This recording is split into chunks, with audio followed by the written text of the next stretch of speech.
রবীন্দ্র জয়ন্তীর দুদিন আগে পথ চলা শুরু করল টেগোর সোসাইটি ঢাকা। বিশ্ব সাহিত্য কেন্দ্রে সংবাদ সম্মেলন করে এর আত্মপ্রকাশ ঘোষণা করেন উদ্যোক্তারা।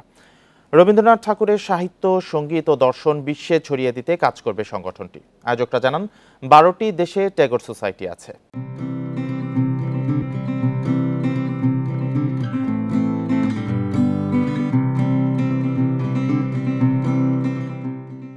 যাদের অনেকের সঙ্গে ঐক্যবদ্ধভাবে কাজ করার বিষয়ে এরই মধ্যে কথা হয়েছে।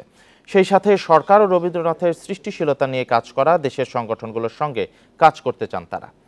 টেগোর সোসাইটি সভাপতি চঞ্চল খান জানান, ঢাকায় রবীন্দ্র জাদুঘর, সংস্কৃতি ও গবেষণা কেন্দ্র স্থাপনের উদ্যোগ নেয়ার পরিকল্পনার কথা। বক্তব্য রাখেন সংগঠনটির উপদেষ্টা বিবি রাসেল, ট্রাস্টি বোর্ডের সদস্য ডক্টর ইসলাম শফিক ও সাধারণ সম্পাদক আজিজুর রহমান তুহিন।